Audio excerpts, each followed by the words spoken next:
փորձագետները միանշանակ պնդում էին, որ այդտեղ նախ կոչ չկա, առավել ևս բռնության կոչ չկա, ընդ որում այս երկու հատկանիշները պետք է պարտադիր առկա լինեն, որ կարողանային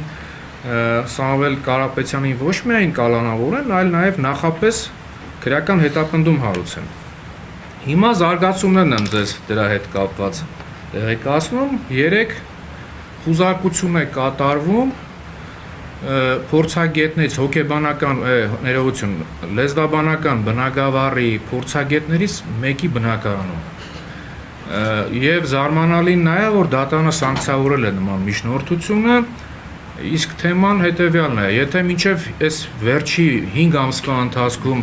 այս ապացույցները կարծես թե ըստ վարորդի հանրային մասնակիցների ապացույցի կարգավիճակ չունեն, որովհետև այնտեղ պետք է լինի փորձագետի եզրակացություն, կարծիքը դրան փոխարինող չի, իհարկե ինչը հակադրվում է գործող քրեական դատավարության կարգավորումներին, 5-րդ ամսվա ընթացքում բնակարանի խուզարկություն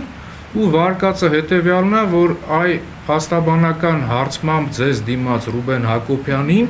մյուս երկու փորձագետների տվյալները դուք եք տվել, հարգելի փորձագետ, բացի այդ կանխորոշել եք այն մյուս հայտնի լեզվաբանների տված փորձագիտական կարծիքները։ Ինչ ասենք, եթե այս վիճակն է 53 անդամից բաղկացած քննչական խումբը գործողություններ չունի անելու կոնկրետ արդեն փորձագետների բնակարաններն է խուզարկում, այստեղ առանձնապես արդարություն, արդարադատություն, օբյեկտիվություն ակնկալելը կարծում եմ շատ դժվար է։